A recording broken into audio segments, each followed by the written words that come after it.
여호수아와 광야 세대 이스라엘 백성들이 약속의 땅 가나안 땅에 들어와서 지낸 여정은 크게 두 부분으로 나누어진다라고 여호수아는 말씀을 합니다. 첫 번째 부분은 가나안 족속들과 싸웠던 7년간의 전쟁입니다. 전쟁으로 가나안 땅을 차지하는 그러한 모습이 한 부분이고요. 또 한 부분은 그 약속의 땅을 12지파에게 골고루 배분하는 것이 한 부분이었습니다. 유산을 분배하는 일도 전쟁만큼이나 쉽지 않았습니다. 전쟁도 참 어려웠지만 유산 분배도 만만치 않았습니다. 이스라엘 지파들이 이 유산 분배에 자발적으로 참여하면 쉬웠을 텐데 그러지를 않았다라는 것입니다. 땅을 분배하는 과정 속에서도 그들의 감춰진 이기심이 드러날 때도 있었습니다. 어떻든지 이러한 많은 어려운 여건 속에서도 마침내 그 모든 일이 끝났습니다. 도피성과 또 레위지파의 성읍을 정하는 일까지 모든 일이 마무리되었습니다. 오늘 본문은 지금까지의 여호수아가 이스라엘 백성들과 더불어 지냈던 모든 여정을 정리하는 중간 결과의 어떤 말씀이라고 할 수 있습니다. 오늘 본문의 43절과 44절을 보면 이렇게 이제 말씀을 합니다. 같이 한번 읽어보도록 하겠습니다. 여호와께서 이스라엘의 조상들에게 맹세하사 주시라 하신 그 온 땅을 이와 같이 이스라엘에게 다 주셨으므로 그들이 그것을 차지하여 거기에 거주하였으니 여호와께서 그들의 주위에 안식을 주셨을 때 그 조상들에게 맹세하신 대로 하셨으므로 그들의 모든 원수들 중에 그들과 맞선 자가 하나도 없었으니 이는 여호와께서 그들의 모든 원수들을 그들의 손에 넘겨 주셨음이니라. 오늘 본문에 보면 이러한 말씀이 나옵니다. 그들이 그것을 차지하여 거기에 거주하였으니 그렇게 말씀을 합니다. 차지하여 거주하였다라는 말씀이 나와요. 짧은 선언이지만 7년여 가나안 생활의 모든 과정이 들어있는 그러한 말씀입니다. 차지했다라는 것은 실효적인 지배를 확보했다라는 것이에요. 이제 땅을 차지함으로 실효적인 지배를 확보했다라는 것이고요. 거주했다라는 것은 바로 땅을 분배하여 나누어 줬고 실제적으로 그 속에 들어가 살게 되었다라는 거죠. 전에 말씀을 드렸지만 아까 앞부분에 말씀을 드렸지만 두 가지의 구분이 있습니다. 첫 번째가 전쟁이었고 두 번째가 땅의 분배라고 했어요. 그러니까 차지하는 모습은 전쟁이었어요. 그리고 거기에 거주한다라는 것은 이제 땅의 분배를 의미하는 거죠.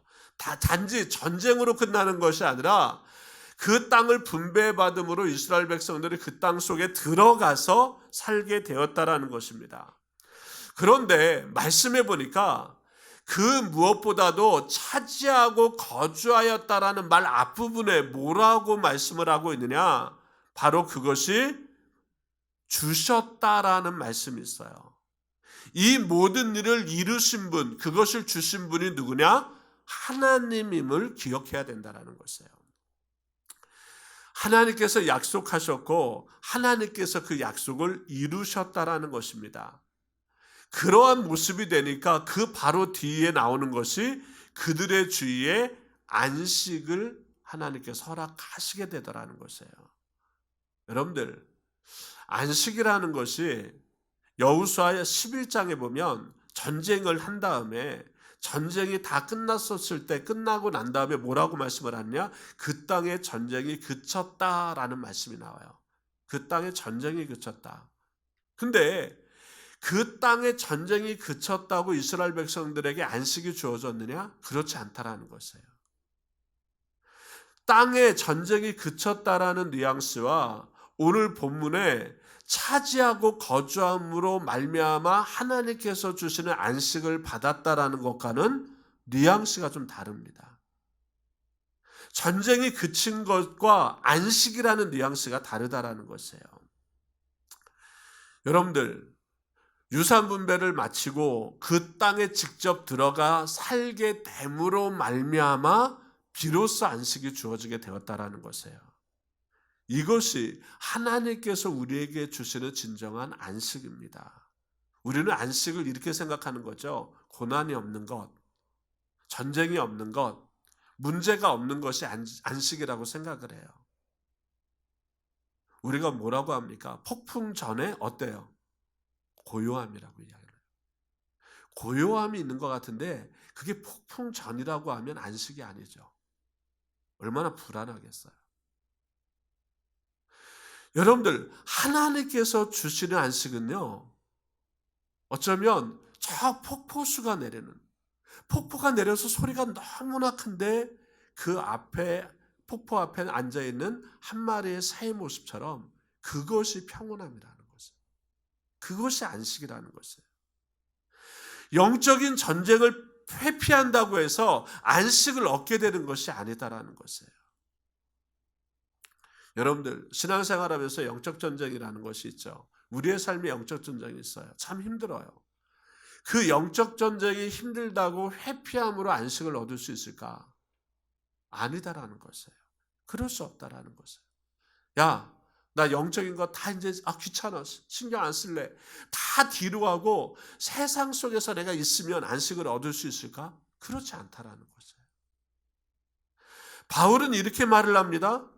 디모데후서 4장 7절을 보니까 선한 싸움을 싸우고 달려갈 길을 마치고 믿음을 지켜야, 선한 싸움을 싸우고 달려갈 길을 마치고 믿음을 지켰더니 그때 진정한 안식을 얻게 되었다라는 것이에요. 여러분들, 가나안 족속이나 블레셋 족속이 완전히 사라진 것이 아니었습니다. 중요한 것은 하나님께서 그 모든 원수들을 하나님의 백성의 손에 넘겨주셨다라는 사실이에요. 이 안식이라는 것이 모든 주변의 족속들이, 이방인 족속들이 없어졌다라는 뜻이 아니에요. 가나안 족속이나 블레셋 족속이 주변에 있어요. 그러나 문제는 뭡니까? 이스라엘 백성의 손에 하나님께서 그들을 넘겨주셨다라는 이 말씀이 있다라는 것이에요. 이것이 이스라엘 백성들에게 안식이 되는 것이에요. 여러분들, 하나님이 그렇게 하신다라는 약속, 이 약속을 붙드는 자가 안식할 수 있는 것입니다.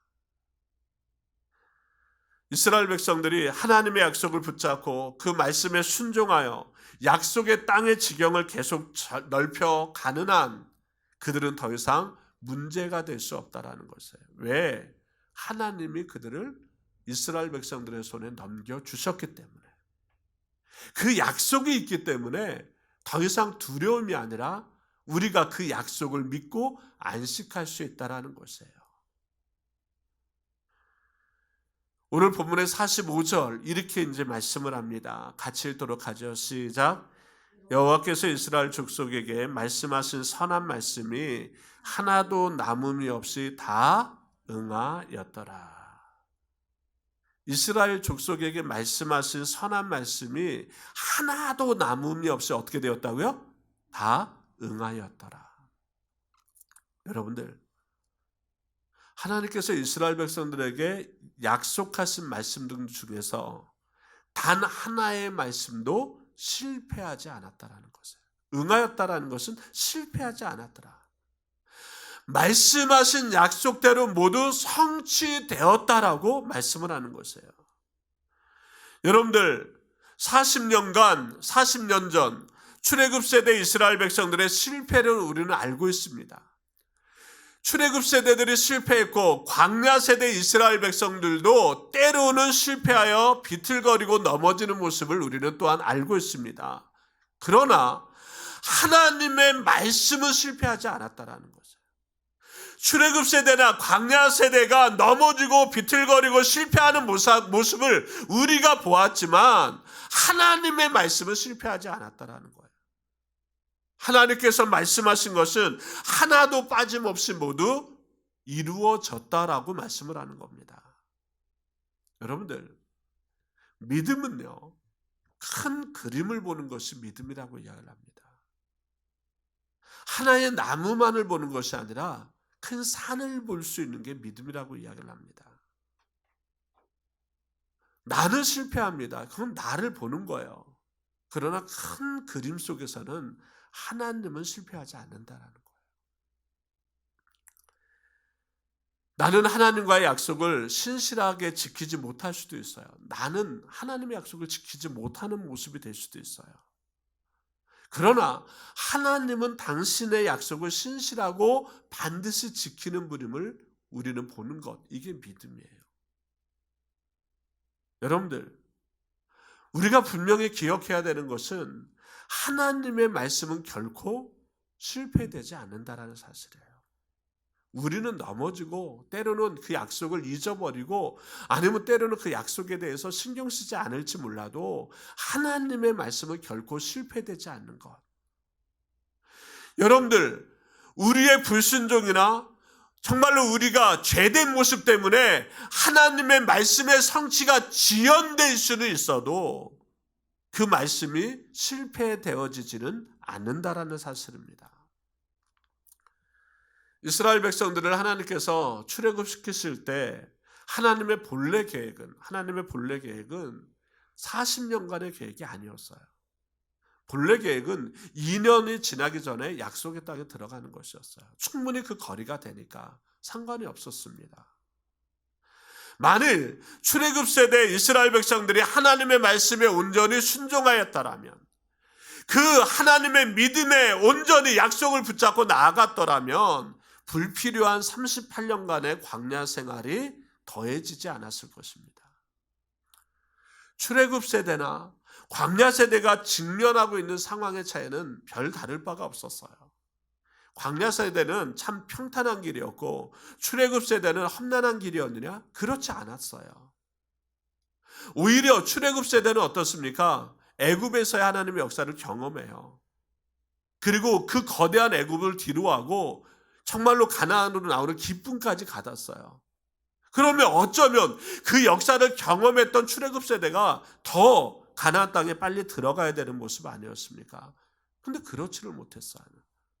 광야 세대는 출애굽에 대한 그러한 경험은 없지만 오히려 그들은 광야 속에서 늘 같이 지내야 되는 그러한 어려움이 그들에게 있었습니다. 그런데 출애굽 세대와 광야 세대의 차이점이 있다면 다른 게 아니라 그들의 믿음의 자세였다라는 것이에요. 출애굽 세대는 불순종의 모습이 많았다라는 것입니다.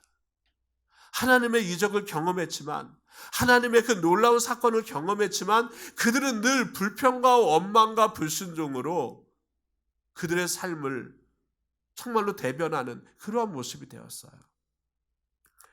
그러나 광야 세대의 다른 점은 뭡니까?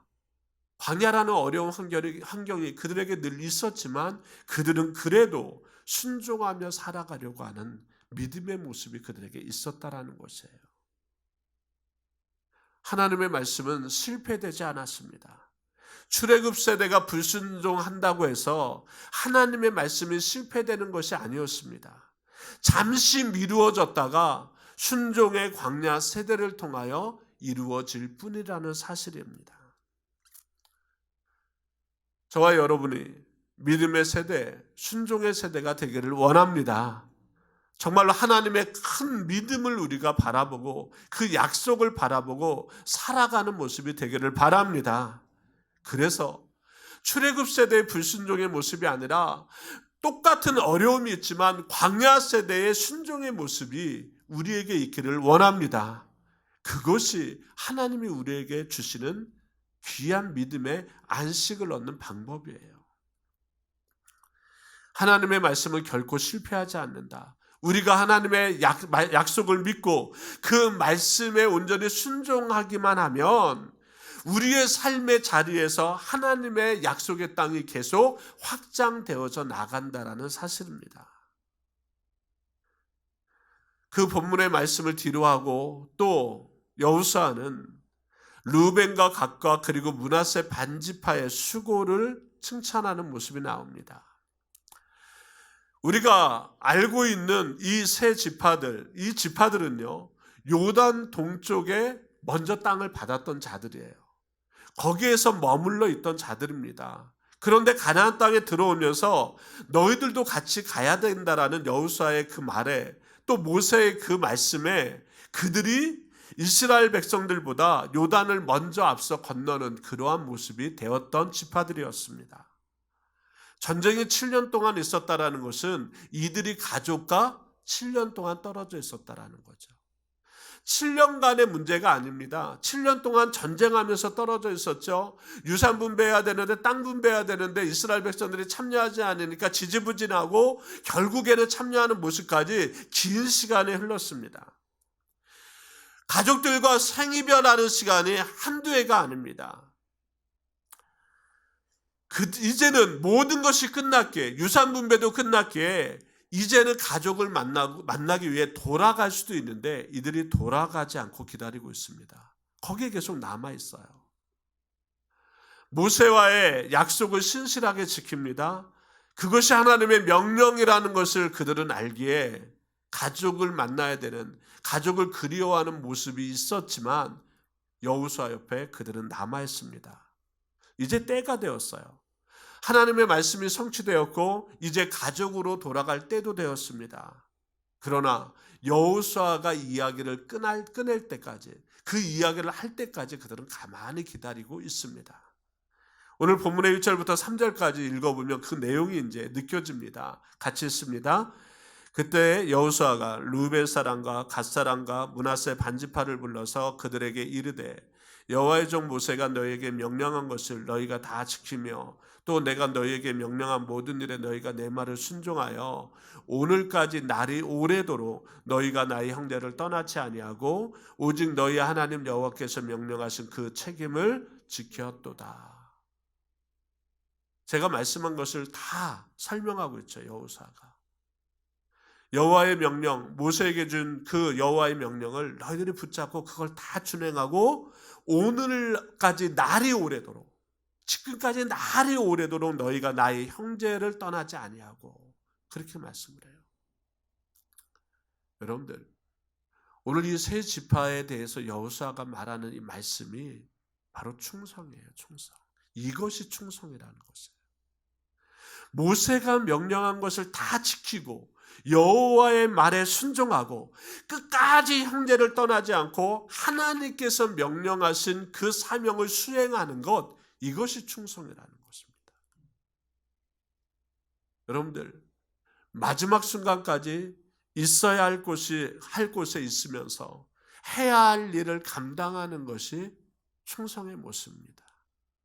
마지막까지 있어야 할 곳에 있고 내가 해야 할 일을 감당하는 것, 이걸 충성이라고 이야기를 해요. 물론 이 말이 쉽지는 않죠. 반짝 충성하는 사람들은 많이 있습니다. 반짝 끝까지 충성하는 사람들은 참 찾아보기 힘들어요. 왜? 끝까지 있어야 되니까. 반짝은 할 수 있어요. 시간 날 때 할 수 있어요. 여유 될 때 할 수 있어요. 내가 건강할 때 할 수 있어요.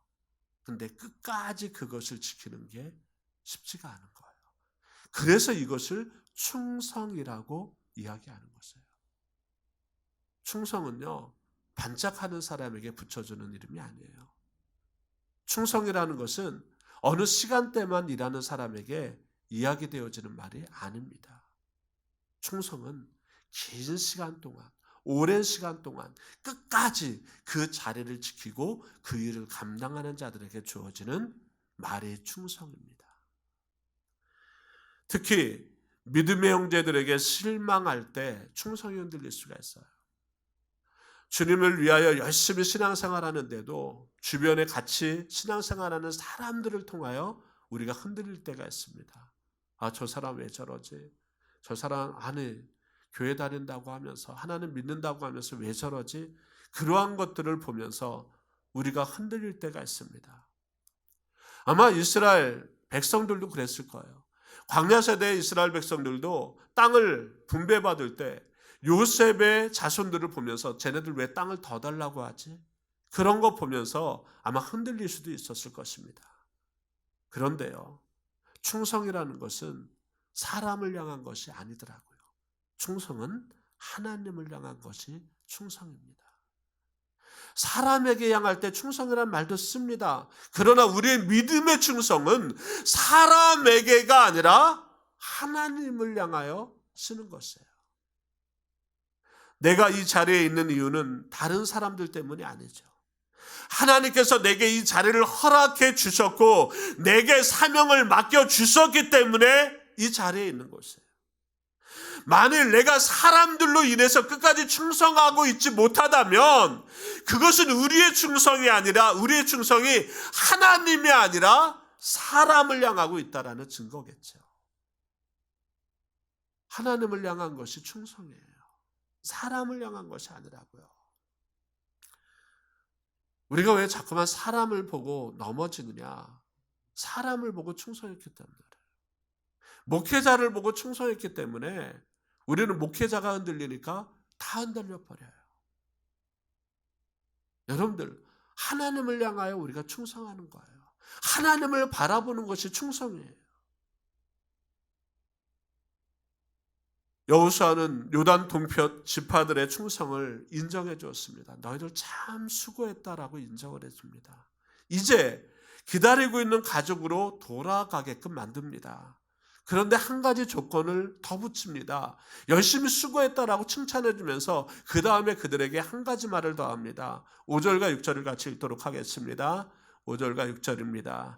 오직 여호와의 종 모세가 너희에게 명령한 명령과 율법을 반드시 행하여 너희 하나님 여호와를 사랑하고 그의 모든 길로 행하며 그의 계명을 지켜 그에게 친근히 하고 너희의 마음을 다하며 성품을 다하여 그를 섬길지니라 하고 여호수아가 그들에게 축복하여 보내매 그들이 자기 장막으로 갔더라. 여러분들, 오직 여호와의 종 모세가 너희에게 명령한 명령과 율법을 반드시 행하라. 여러분들, 지금 가족으로 보내면서 이 지파들에게 여호와의 명령과 율법을 반드시 지켜 행하라. 그렇게 이제 권면을 합니다. 근데 이 권면은요, 어디에서 들어봤던 권면이에요. 이 권면은 하나님께서 여호수아를 불러 세우실 때 하신 말씀이 바로 그 말씀이었어요. 여호수아 1장 7절에 보니까 이렇게 말씀을 합니다. 오직 강하고 극히 담대하여 나의 종 모세가 내게 명령한 그 율법을 다 지켜 행하고 우로나 좌로나 치우치지 말라. 그리하면 어든지 어디로 가든지 형통하리라. 그러니까 여호수아에게 여호와께서 주신 말씀이에요. 또 이 말씀은 모세에게 주신 말씀이기도 해요. 그러니까 그 말씀을 지금 자기 세 지파를 보내면서 어때요? 그 말씀을 주는 거예요. 똑같이 말씀을 주는 거예요.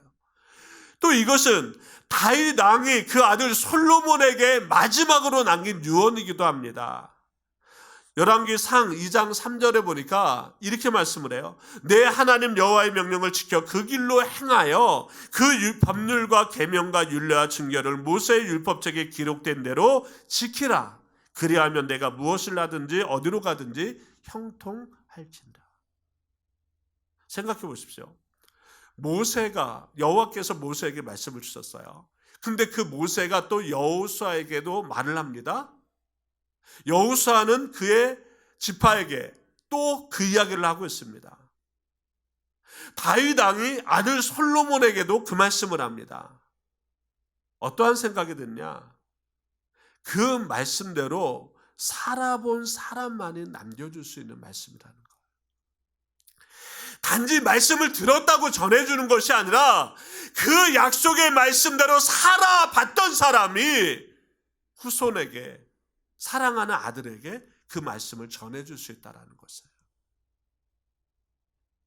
여러분들, 유언하는 사람이 자식에게 허무맹랑한 소리 할까요? 자신도 한 번도 살아보지 못한 삶을 이야기할까요? 그렇지 않죠. 내가 살아봤더니 이것을 너에게 꼭 주고 싶다라고 이야기하지 않겠습니까? 여호와께서 모세에게 줬어요. 말씀을 줬는데 모세가 그 말씀을 붙잡고 살아봤더니 이것이 얼마나 큰 힘인지를 알게 되는 거예요. 그러니까 그 말씀을 누구에게 줘요? 여호수아에게 줘요. 여호수아가 그 말씀을 믿고 살아갑니다. 약속을 붙잡고 살아갑니다. 하나님을 향하여 충성의 모습으로 살아갑니다. 그랬더니 하나님이 주시는 은혜가 있는 거예요. 하나님이 주시는 힘이 있는 거예요. 하나님이 주시는 위로가 있는 거예요. 그러니까 그 말씀을 지파에게 줍니다. 다윗이 하나님의 말씀을 붙잡고 살아봤어요. 그랬더니 그 말씀이 얼마나 나에게 힘이 되는지, 이 말씀이 얼마나 큰 것인지 알기에 솔로몬에게 그 말씀을 줍니다.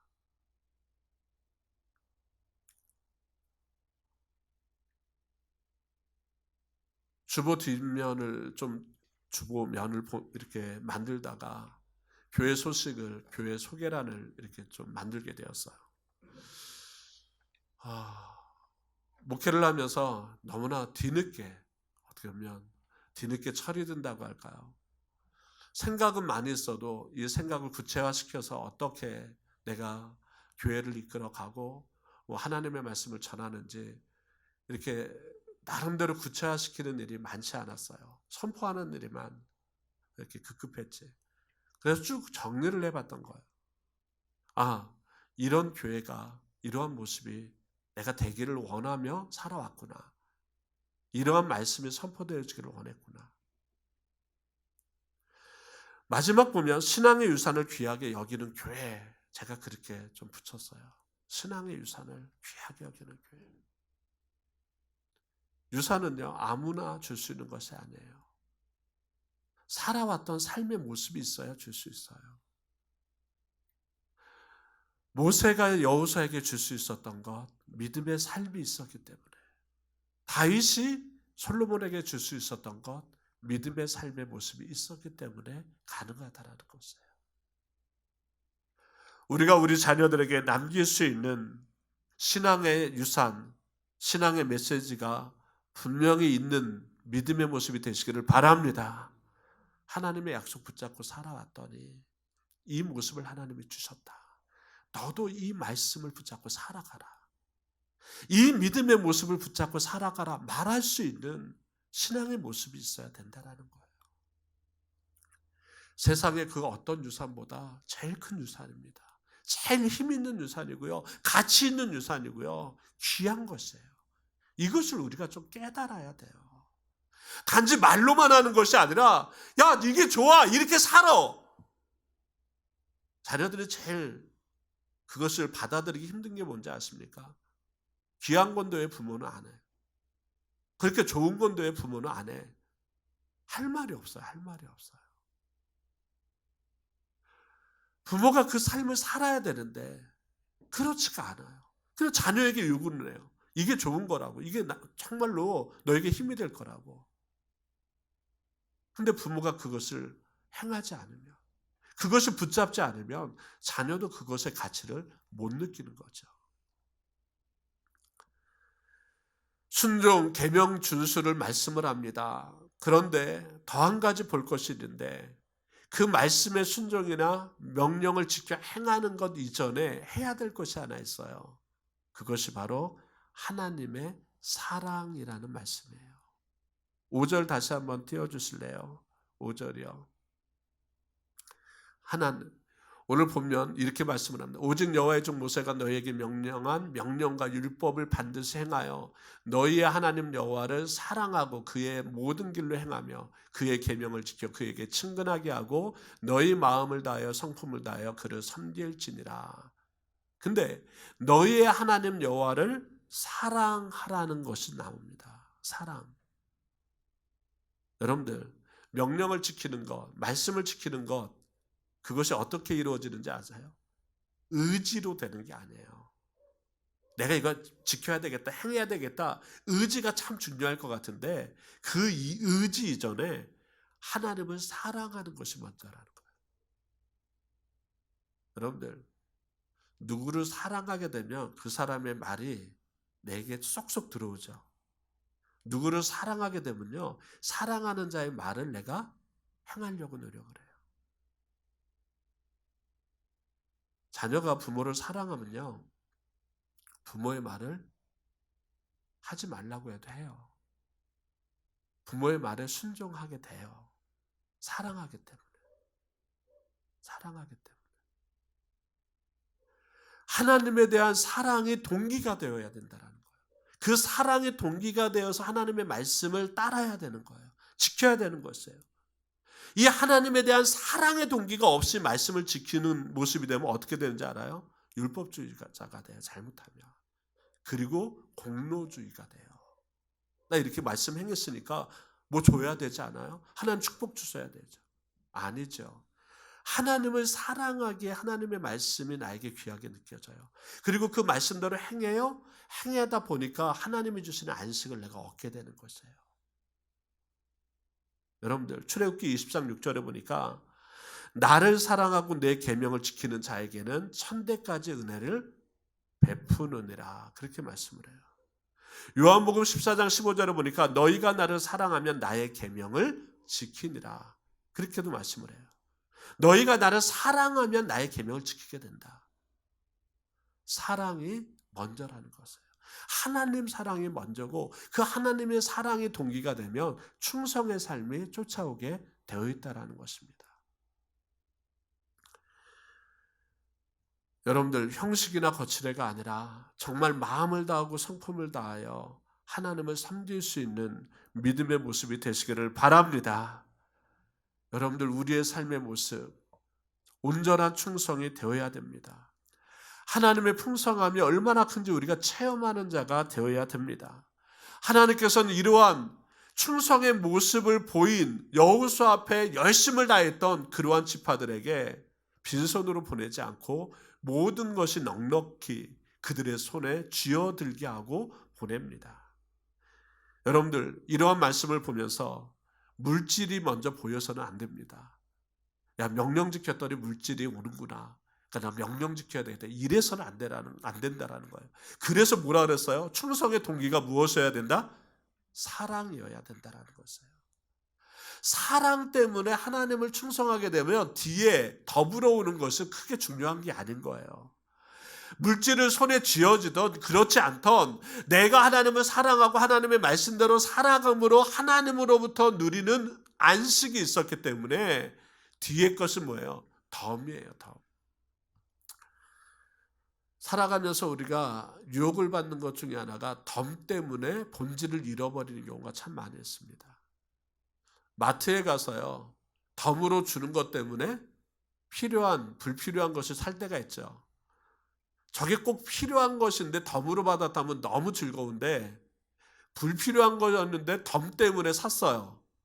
덤으로 받는다는 생각 때문에 샀는데 나중에 그 원래의 모습이 불필요한 거니까 짜증이 나요. 이거 괜히 샀다라는 생각이 드는 거죠. 이러한 유혹을 우리는 참 많이 받아요. 하나님의 사랑이 없이 어때요? 덤을 생각하는 거예요. 물질을 바라보는 거예요. 하나님이 나에게 주신 어떤 축복을 바라보는 거예요. 그것만 바라보니까 우리는 하나님이 나에게 더디 나타나는 모습이 될 때 불평하고 원망하는 거예요. 왜 나에게 없지? 나 이렇게 살아갔는데. 하나님 사랑으로 먼저 시작했다면 내가 살아가는 그 삶이 기쁘고 아름다워야 되는데 그렇지 못한 것이에요. 사랑의 동기가 먼저여야 된다는 것이에요. 그 사랑의 동기로 하나님의 말씀 붙잡고 살아갈 때 하나님께서는 모든 것이 다 응하는 하나님의 약속의 성취가 이루어짐을 믿습니다. 하나님을 사랑하기 때문에 순종하는 믿음 되시기를 바랍니다. 하나님을 사랑하기 때문에 섬기고 봉사하는 모습이 되시기를 바랍니다. 하나님을 사랑하는 자들에게 하나님의 말씀은 결코 실패되지 않는다라고 말씀하십니다. 약속의 땅은 하나님을 사랑하는 자들에게 주어지는 것이지 단지 정복한다고 주어지는 것이 아닙니다. 하나님을 사랑하기 때문에 하나님의 약속을 붙잡고 그 말씀에 순종하고 그까지 충성하는 그러한 믿음의 모습이 바로 여러분들의 모습, 신앙의 모습이 되시기를 바랍니다. 그러한 모습으로 주님의 약속 붙잡고 십자가 붙잡고 나아가는 귀한 자 되시기를 바라면서 우리 찬양 한 곡 부르시고 우리 잠시 기도하도록 하겠습니다. 주의 보좌로 나아갈 때 우리 부르시고 오늘 말씀 우리 붙잡고 잠시 기도하도록 하겠습니다.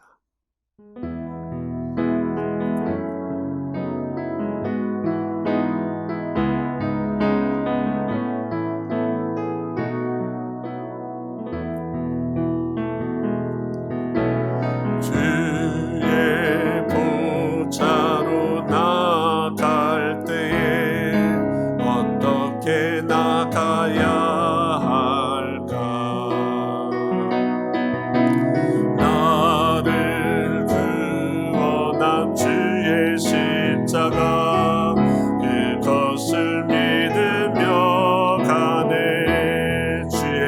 보좌로 주의 보좌로 나갈 나 여전히 부족하나 나를 품으신 주의 그 사랑 그것을 믿으며 가네 자격 없는 내 힘이 아니 오직 예수님의 보혈로 자격 없는 내 힘이 아니 오직 예수님의 보혈로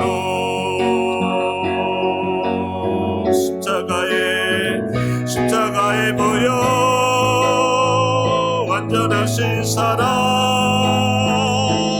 힘입어 나갑니다 십자가의 보혈 완전하신 사랑 힘입어 예배합니다 십자가의 보혈 완전하신 사랑 힘입어 나갑니다 십자가의 보혈 완전하신 사랑 힘입어 예배합니다. 하나님께서 우리에게 주시는 말씀은 완전히 이루시는 말씀입니다. 실패가 없습니다. 내 힘으로 살아가니까 내 뜻대로 살아가려고 하니까 실패되어지는 것처럼 보일 뿐입니다. 하나님을 사랑하는 마음으로 그 십자가의 보혈을 붙잡고 나아가면 하나님의 말씀은 반드시 우리에게 이루어집니다. 그 말씀은 실패되는 것이 아니라 반드시 모든 것이 이루어지는 모습을 보게 됩니다. 이 시간 우리 기도하실 때 하나님 내가 하나님 바라보지 않고 사람 보고 있지 않습니까? 하나님의 그 영광 바라보지 않고 세상의 영광 바라보고 있는 것 아닙니까? 하나님 나의 공로 생각하고 하나님의 십자가를 바라보지 못하는 모습 되고 있지 않습니까? 하나님 용서하여 주시고 하나님의 약속 끝까지 붙잡고 충성하는 믿음 되게 해달라고 잠시 하나님께 통성으로 기도합니다. 하나님 아버지 감사합니다.